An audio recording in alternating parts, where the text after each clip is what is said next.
In this video, I will make a coffee table and evaluate the prospects of income for a small-time woodworker given the worldwide furniture market. Stay tuned.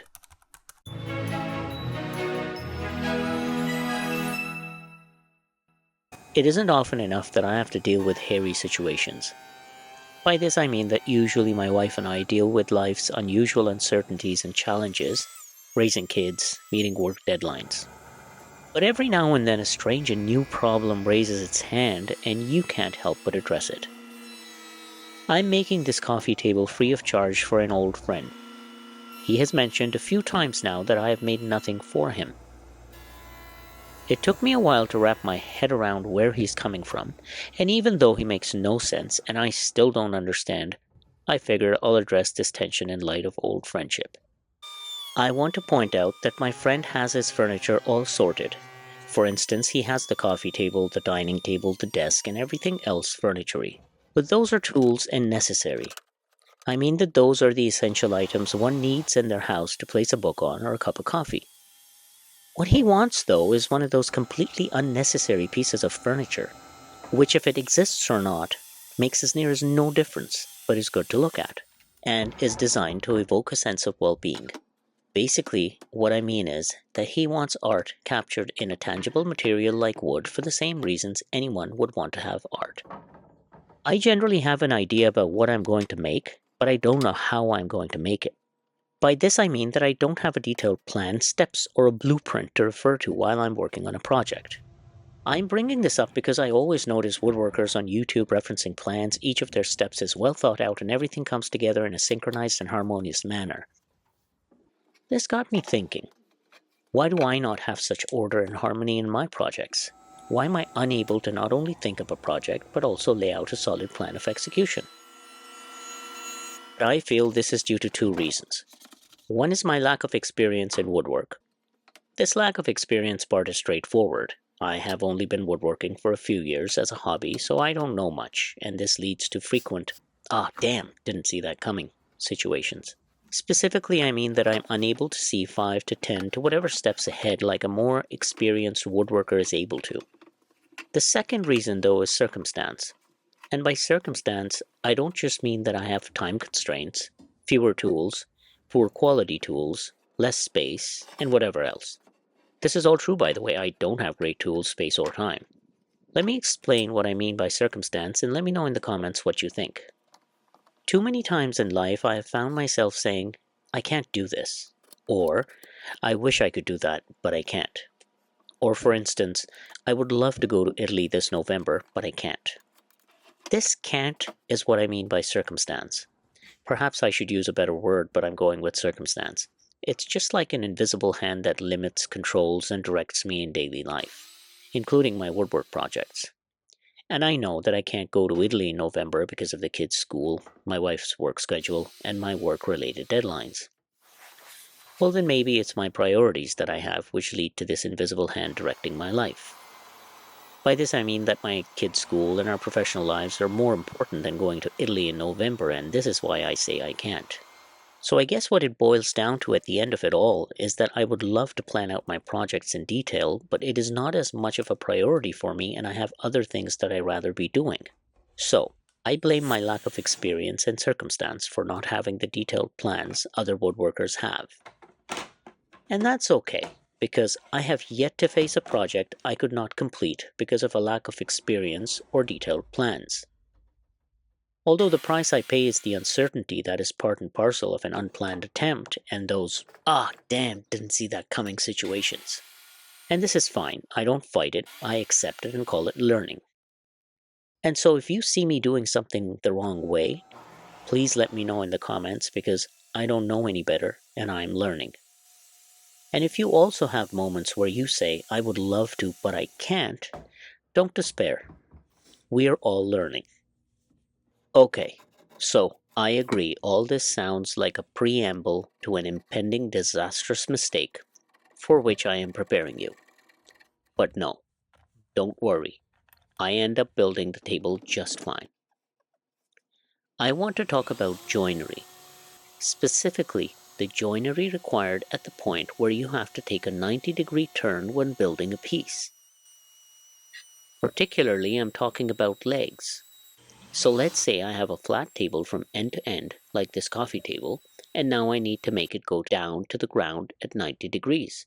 Sure, I could just attach some steel legs and screw them in. But what if I want to use wood for the legs? How do I take that turn and transition from a flat table to legs? This is where joinery comes in. And yes, there exists a dozen different options from simple butt joints to pocket screws to dowels, etc. The list goes on. Each offers its own advantages and disadvantages. But, and correct me if I'm wrong in the comments below, I feel like the joint to rule them all in every aspect of joinery is the Maloof joint, especially when dealing with this need to transition 90 degrees. It is an absolutely genius joint.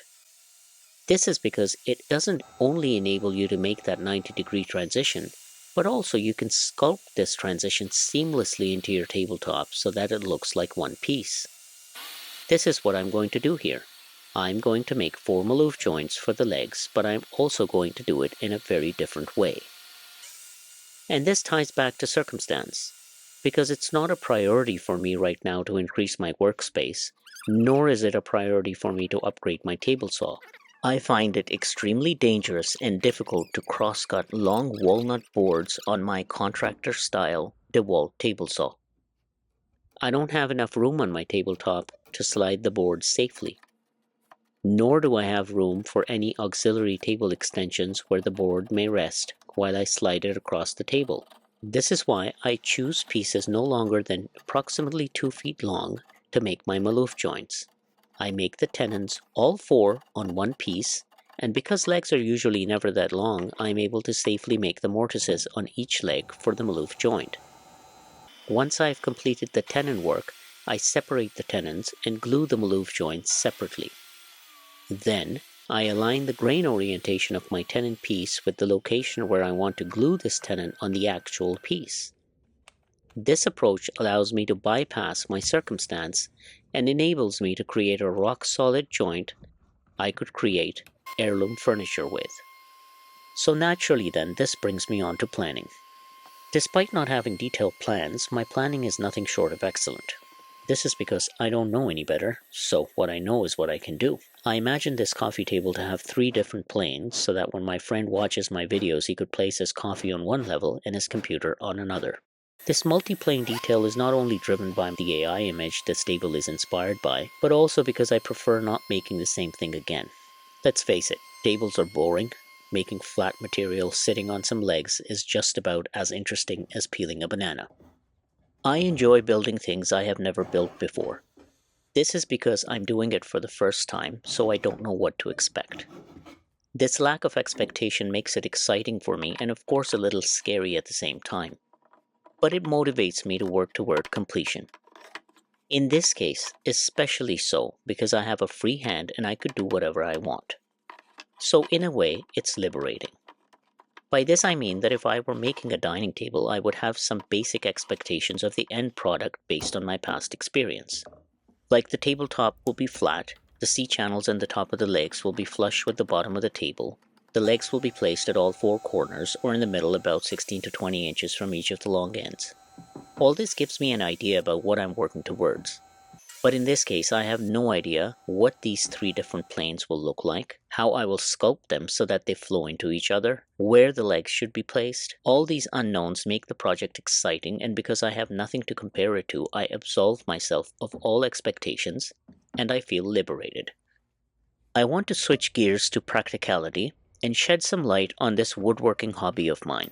As in, where does it lead? What are the possibilities of turning this into a living? Can it be profitable?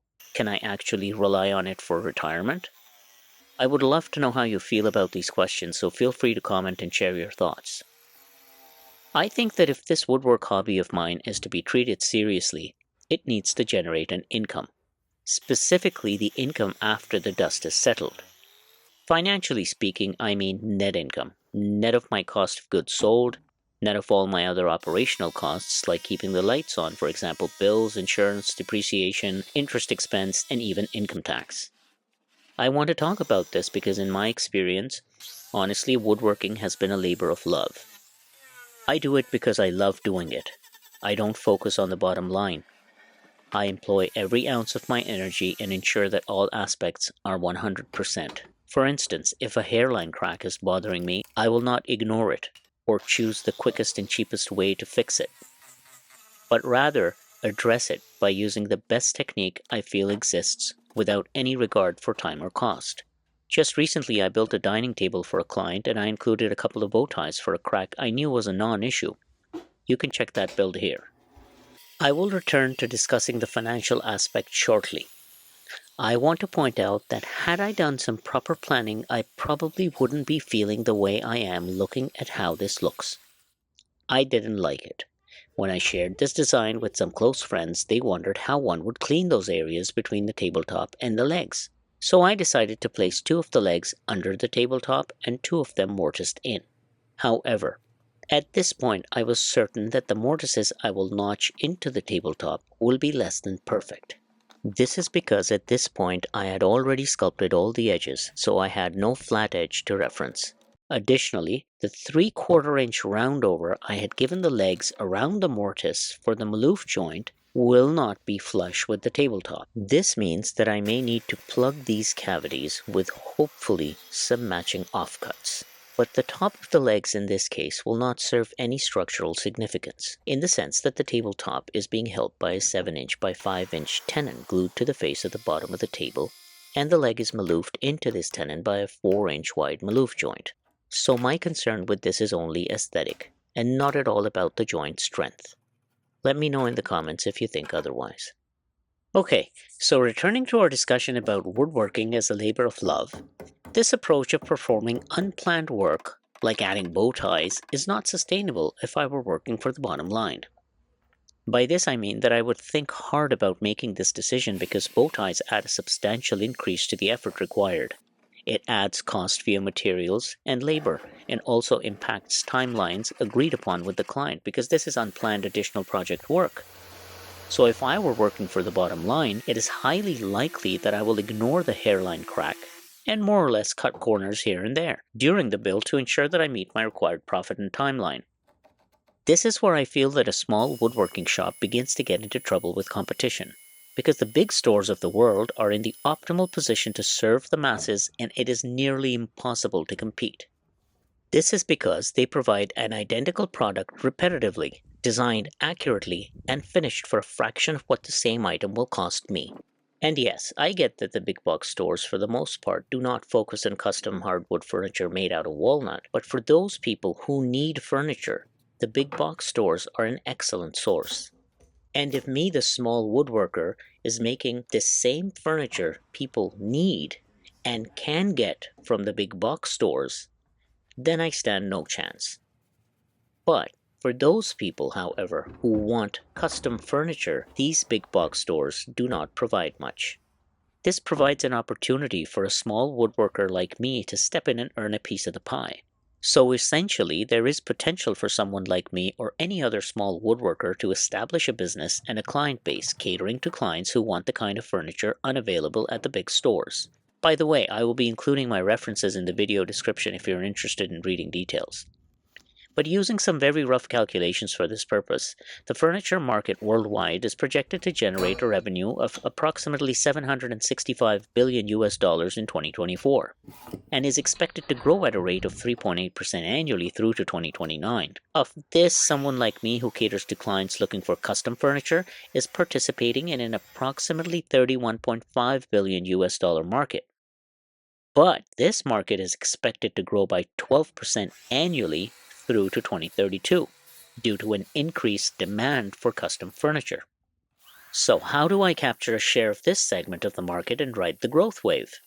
And by the way, don't worry about it if you find a different source and it provides different numbers. No matter how you slice or dice these numbers, you should be rest assured that the numbers are so huge that the difference will pretty much end up being negligible. So even though according to my source, the custom furniture market worldwide is roughly 4% of the total furniture market, it offers a staggering opportunity for folks like me who want to produce pieces born out of a labor of love rather than the bottom line. Here I am referring to pieces not in competition with the big stores. I am referring to these unnecessary pieces like this one my friend wants. My clients have the furniture they need. My clients are looking for furniture pieces bordering on art. And I'm not saying that I'm an artist or anything like that. I'm far from it and learning every day. But my clients are looking for furniture pieces unavailable out there, and they want the ultimate in quality, fit, and finish. And this is where I must ensure that no corners are cut, no compromises are made during the build to differentiate myself in the custom-made furniture segment of the market. So, if you are like me, a small-time woodworker producing unnecessary pieces of furniture, let's make sure that each piece is built without absolutely any compromise. If you see a hairline crack, chances are your customer will see it too. And this customer's guests, who will definitely want to know where they bought the piece, will see it too. And from there onwards, it's a downward spiral, ending in not much of a business. So go ahead and address that crack the best way without regard for cost or time. This approach, I think, will grant us a reasonable chance at capturing a share of this segment of the market. If we could capture a share of this market, we could reasonably assure our incomes in the long term because we will provide custom furniture the big box stores cannot compete with. And because we are small, we do not have the huge overhead costs the big stores have to carry. And in return for the ultimate attention to detail, fit, and finish in our products, we can price our products such that we maintain a healthy margin. This approach will enable us to generate an income, especially given the massive 12% expected growth in the custom furniture segment. This space between these two planes is the last thing that has not turned out as I had expected. I imagined it to look better than it does, and if I sculpt both these edges further, I will lose a lot of material, reducing this entire plane's utility to nearly zero. This is why I am choosing to pour resin so that this plane may provide greater utility. I want to wrap up my evaluation of the worldwide furniture market by mentioning that I must learn, adapt, and leverage the rules social media lays out to promote myself to that 4% of the market looking for custom furniture. This is something I am already doing via YouTube. I'm saying YouTube because this is where I can upload a detailed build of my piece which will address any concerns and answer any questions my potential client has. It basically shows my client the entire build, which I think is the best way of satisfying my client. In the sense that if I were to purchase a big ticket item and the manufacturer of this item showed me everything step by step from the moment the wood was milled to the point where the finish is applied, I will know exactly what, why, how, where, and when it happened. So if you think my content is interesting or feel that I'm sharing valuable information and I have earned it, I would really appreciate it if you subscribed and like. This act of subscribing and liking informs the YouTube algorithm, pushing my content out to more viewers. This in turn will help me, the small woodworker, reach my audience and other small woodworkers like me who have similar circumstances to not only know that they are not alone, but also learn, thus strengthening the woodworking community on YouTube. I usually apply the first coat of finish at around 320 or 400 grit, but thanks to Anderson Olive's comment on my previous build regarding hard wax finishes and that they penetrate the wood and chemically bond with the wood fibers better at lower grit, I put the first coat on at 120 grit at the bottom and 180 grit on top. I was completely satisfied with everything else about this table. However, the grain of the plugs I used to fill the roundovers on the legs are not sitting right with me, so I'm going to carve them out and fill them in with resin. And I'm going to do this for all 4 legs, just so none of them look like they don't belong. This will, at least I think, make it look better. Not sure though, we'll see. And I went a little overboard with the sculpting on one of the legs, so I ended up pouring way more resin over it than the rest of the legs. We'll see how it looks once it all comes together. Once I'm finished removing the excess resin and complete my final touch-ups for any air bubbles in the resin, I will continue my usual finishing routine. This includes sanding the entire table grit by grit, with a water pop in between and checking to see if I've missed any spots. I stop sanding higher once I notice no substantial improvement between 2 consecutive water pops. This usually happens at around 800 to 1200 grit, but we'll see. At this point, where I could begin the final sanding, I felt relieved. All those damn situations, such as not being able to find clamping spots for sculpted corners while the glue is active, addressing the roundovers on the legs, notching in the legs and making new mortises, etc., had passed. I could finally take a breath now that it had all come together. I stopped sanding at 800 grit because I didn't notice much of an improvement between 600 and 800. Also, given this table's gnarly and overall irregular design, I find the resin details along the legs a good match. so I don't want to make any more adjustments.